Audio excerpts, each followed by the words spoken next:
இன்னைக்கு நடக்கக்கூடிய இந்த நிகழ்ச்சி ஹியூமன் கைடன்ஸ் வெல்ஃபேர் சென்டர் மனித வழிகாட்டுதல் மற்றும் நற்பணி மையம் சார்பாக நடக்கின்றது. இந்த அமைப்பு கிட்டத்தட்ட ஒரு 1.5 வருஷமா நடந்து கொண்டிருக்கின்றது. இதனுடைய ஹெட் ஆஃபீஸ் வந்து புளியந்தோட்டில் இருக்கு, பட்டாளத்தில் இருக்கு. இதனுடைய கிளைகள் வந்து பல இடத்துல இருக்கு. ராயப்பேட்டால இருக்கு, இங்கே ஒரு கிளை இருக்கு, பட்டாளத்தில் இருக்கு, ஆலந்தூர்ல இருக்கு. இப்படி சில இடங்கள்ல இதனுடைய கிளைகள் இருக்கு. இதுல என்ன ஒரு முக்கியமான இதனுடைய குறிக்கோள் என்னன்னு சொன்னா, நம்முடைய மாற்று மத சகோதரர்கள் எத்தனை பேர் இருக்காங்க, அவங்களுக்கு உண்மையான கடவுள் கொள்கை என்னன்னு சொல்லி தெரியல. எதற்காக வந்தோம், உலகத்தில் எதற்காக வந்திருக்கோம், எதற்காக நம்ம மனுஷனா பிறந்திருக்கோம், எதற்காக நம்ம இங்க உலகத்துல வாழ்றோம், நம்ம இந்த அகலமான உயர்ந்த இந்த பரவலான இந்த வானத்துக்கு வாழ்ந்துட்டு இருக்கோம், இந்த பரவி இருக்கக்கூடிய இந்த பூமிக்குள்ள நம்ம வாழ்ந்துட்டு இருக்கோம், நம்ம சுவையான உணவை வந்து உண்டுட்டு இருக்கோம். இதெல்லாம் யார் மூலமா நமக்கு கிடைக்கிது, எப்படி கிடைக்கிது? நம்மளுக்கு இந்த அற்புதமான ஒரு அறிவை நம்மளுக்கு கிடைச்சிருக்கு, இந்த கை கால் நம்மளுக்கு கிடைச்சிருக்கு, அனைத்து விலங்குகளை விட நம்மளுக்கு ஒரு சிறந்த தோற்றம் நம்மளுக்கு கிடைச்சிருக்கு. இது எப்படி கிடைச்சது, யார் கொடுத்தா, எதுக்காக நம்ம இங்க வந்திருக்கோம், நம்மளுக்கு உணவு யார் கொடுத்துட்டு இருக்கா, நமக்கு யாருக்கு இந்த நம்ம தேவைகளை யார் கொடுத்து செஞ்சுட்டு இருக்காங்க, நம்முடைய கஷ்டங்களை யார் போக்கிட்டு இருக்காங்க, நம்ம நோயை யார் நம்மளுடைய நோய் ஏற்பட்டா அந்த நோயை நிவாரணம் கொடுக்கக்கூடியவர் யாரு அப்படின்னு சொல்லிட்டு பல விஷயம் தெரியாமே அப்படியே உலகத்துல வராங்க, வாழ்றாங்க, அப்படியே போயிடுறாங்க. ஆனா மக்களுக்கு, மாற்று மத சகோதரர்களுக்கு அந்த விஷயம் என்ன, யார் படைத்த இறைவன் யாரு, யார் நம்ம வணங்கணும், ஏன் வணங்கணும், நம்மளை யார் படைச்சா, இந்த சிறந்த தோற்றத்தை யார் கொடுத்தா, நம்மளுக்கு இந்த பரவலான இந்த பூமியை யார் படைச்சா, இந்த வானத்தை யார் படைச்சா, இந்த மலைகளை யார் படைச்சா, நம்மளுக்கு தேவையான இந்த தண்ணீரை யார் அனுப்புறா, இப்படிப்பட்ட விஷயங்களை மக்கள் மத்தியில அவங்களுக்கு கேள்விகளை எழுப்பி எதுக்காக நம்ம வந்தோம், எதுக்காக படைக்கப்பட்டோம், நம்ம நாளைக்கு இறந்த பிறகு என்ன ஆகும். ஏன்னா இன்னைக்கு மக்கள் என்ன நினைச்சிட்டு இருக்காங்க, இறந்த பிறகு வாழ்க்கை முடிஞ்சிருச்சு, நம்ம எரிச்சிருவோம், இல்ல மண்ணோட மண்ணா போயிடும், அதுக்கப்புறம் நம்மளுக்கு எந்த விதமான கேள்வி கணக்கு கிடையாது, அதனால நான் எப்படி வேணாலும் வாழலாம், நான் யார வேணாலும் இதெல்லாம் செய்யலாம், ஏமாத்தலாம், நான் யார வேணாலும் அடிக்கலாம், எது வேணாலும் செய்யலாம், மக்கள் தான் நினைச்சிட்டு இருக்காங்க. அப்படி அதுக்கும் மேல போனா நான் அடுத்த ஜென்மத்துல நல்ல கெட்டவனா இருந்தா அதாவது ஒரு விலங்குடைய ரூபத்துல வந்துடுவேன், நல்லவனா இருந்தா பின்ன மனுஷனா பிறப்பேன். இந்த ஒரு கொள்கையில தான் மக்கள் வந்து வாழ்ந்துட்டு இருக்காங்க. ஆனா உண்மையான வாழ்க்கை என்னது, மரணத்தை பிறகு நம்முடைய நிலைமை என்ன ஆகும், நம்ம மரணத்தை பிறகு நம்முடைய நிலைமை என்ன ஆகும், என்ன வாழ்க்கை, எப்படி ஒரு வாழ்க்கை இருக்கா, அந்த வாழ்க்கை எப்படி இருக்க போறோம், அந்த வாழ்க்கை எப்படிப்பட்ட வாழ்க்கை, நம்ம இங்க செய்யக்கூடிய ஒவ்வொரு செயலுக்கும், அது நல்ல செயலா இருக்கட்டும், தீய செயலா இருக்கட்டும், மற்றவங்க ஏமாத்துறதா இருக்கட்டும், மற்ற நல்ல உதவக்கூடிய செயலா இருக்கட்டும், அது ஒவ்வொரு செயலுக்கும் நம்ம அதுக்கு பதில் சொல்லி ஆகணும். படைச்ச இறைவன் எதற்கு நின்றாகணும் அப்படின்பட்ட பல கேள்விகளுக்கு இங்க இந்த மையத்தின் மூலமாக மக்கள் மத்தியில எழுப்பி அந்த கேள்விகளுக்கு பதில் சொல்லி அவங்களை புரிய வச்சு, இதுக்கு தான் நம்ம படைக்கப்பட்டிருக்கோம், இதுக்காக தான் நம்ம இங்க வந்து நம்ம உலகத்துல வந்திருக்கோம், படைத்த இறைவனே வணங்குறதுக்காக நம்ம இங்க உலகத்துல வந்திருக்கோம், அவனை மட்டுமே வணங்கணும், அவன் படைச்ச படைப்பினைகளை வணங்கக்கூடாது என்ற இந்த கோட்பாடுகளை மக்கள் மத்தியில சொல்வதற்காக இதற்காக தான் இந்த மையம் வந்து அமைக்கப்பட்டிருக்கு. இந்த மையத்தின் மூலமாக பல கிளைகள்ல பல இடங்கள்ல இவங்க என்ன பண்றாங்க அப்படின்னு சொன்னா அழைப்பு பணி செய்யறாங்க. இப்போ இங்கே மொஹல்லாலே செய்யறாங்க, ஞாயிற்றுக்கிழமை இல்லை ஏதாவது வாரங்கள்ல மாதங்கள்ல லீவ் வந்தது அப்படின்னு சொன்னா அந்த நாள்ல இந்த மொஹல்லால மாற்று சகோதரர்களை சந்திச்சு அவங்களுக்கு அல்லாஹ் தஆலாவை பத்தி படைத்தலைவனை பத்தி புரிய வைக்கிறது. அதே மாதிரி பீச்சில் போய் அவங்க மக்கள் மத்தியில் சந்திச்சு அவங்களுக்கு புரிய வைக்கிறது.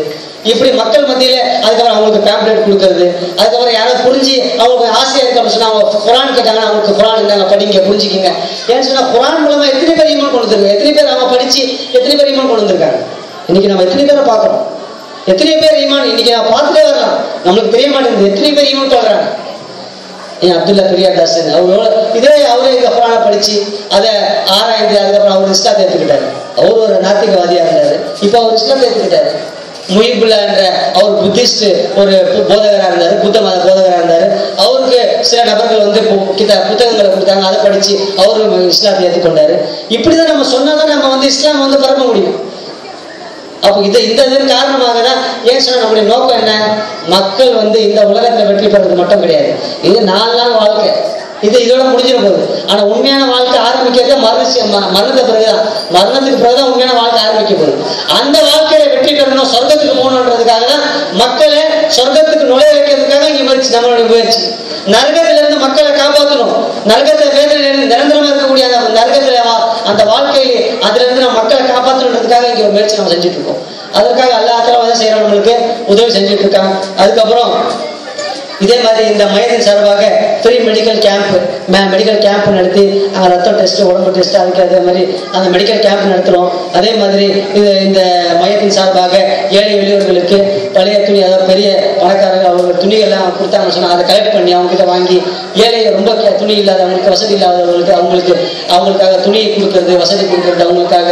அதுக்கப்புறம் ஏதாவது தேவை இருக்குது, காசு வசதி இல்லை அப்படின்னு சொன்னால் செல்வ ரீதியாக காசு ரீதியாக ரொம்ப கஷ்டத்தில் இருக்காங்க அப்படின்னு சொன்னால் ரொம்ப ஏழைகளுக்கு அவங்களுக்கு வீட்டுக்கு போய் அவங்களுக்கு உதவுறது, இப்படி பல நல்ல செயல்களை இந்த மையத்தின் மூலமாக செஞ்சுட்டு வராங்க. அல்லாஹ் தஆலா இந்த துஆ செய்யணும், நம்ம எல்லாம் துஆ செய்யணும். என்னன்னு சொன்னா இந்த செயலை அல்லாஹ் தஆலா அல்லாஹ்வுக்காக இக்லாஸோட செய்வதற்கு நம்ம அனைவருக்கும் இந்த பாக்கியத்தை தருவாங்க.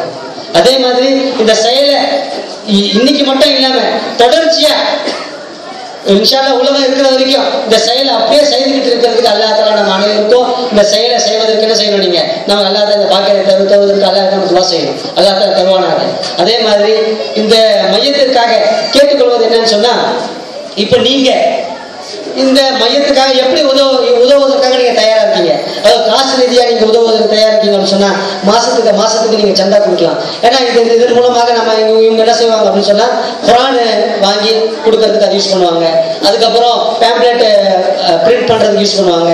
இது மாதிரி பேனர், இந்த நிகழ்ச்சி நடத்தணும் அப்படின்னா அதுக்கு இவங்க என்ன பண்ணுவாங்க, இந்த காசை பயன்படுத்துவாங்க. அதே மாதிரி நீங்க இந்த மையத்தில் சேர்ந்துக்கிட்டீங்க அப்படின்னு சொன்னா இந்த மையத்தின் மூலமாக நீங்க மெம்பர் ஆயிட்டு என்ன பண்ணலாம், மெம்பர் ஆயிட்டு நீங்க அழைப்பு பணிக்காக இங்க கூட சேர்ந்துக்கிட்டு மாலையில அழைப்பு பணிக்காக நீங்க என்ன செய்யலாம்னு சொன்னா மாலையில மக்கள் மாற்று மசவர்களுக்காக அவங்களை கூப்பிடுறதுக்கு, இஸ்லாத்தின் பக்கம் கூப்பிடுறதுக்கு, தாவா செய்யறதுக்கு நீங்க இதுல கலந்து கொள்ளலாம். அப்படி எந்த விதத்துல நீங்க கலந்து கொள்றதுக்கு நீங்க முயற்சி செய்றீங்களோ அந்த விதத்துல நீங்க கலந்து கொள்றதுக்கு முயற்சி செய்யுங்க. அல்லாஹ் தன்னுடைய அமல்களை ஏற்றுக்கொள்வானாக. அல்லாஹ் தஆலா மேலும் இதை நல்ல மேலோங்கி நல்ல பணிகளை செய்வதற்கு அல்லாஹ் தஆலா அருள் புரிவானாக. ஆமீன். அல்ஹம்துலில்லாஹி ரப்பில் ஆலமீன். அஸ்ஸலாமு அலைக்கும்.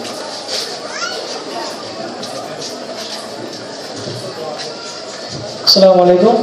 இன்ஷா அல்லாஹ் இங்கு அமர்ந்து கொண்டிருக்கும் சகோதரர் மத்தியில் இன்ஷா அல்லாஹ் நமது சகோதரர்கள் சில சந்தா விண்ணப்பங்கள் கொடுப்பார்கள். இன்ஷா அல்லாஹ் அதை பூர்த்தி செய்து மீண்டும் அவரிடமே தருமாறு அன்புடன் கேட்டுக்கொள்கிறோம். அஸ்ஸலாமு அலைக்கும் வரஹ்மத்துல்லாஹ்.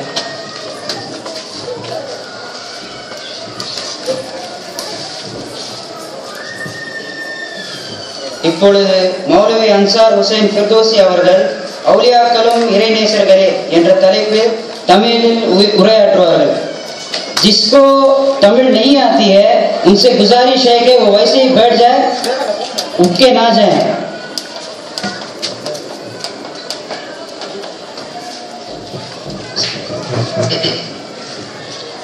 अस्सलामु अलैकुम वरहमतुल्लाहि वबरकातुह. इन्नल हम्दलिल्लाह नहमदुहु व नस्तईनुहु व नस्तगफिरुहु व नु'मिनु बिही व नतवक्कलु अलैहि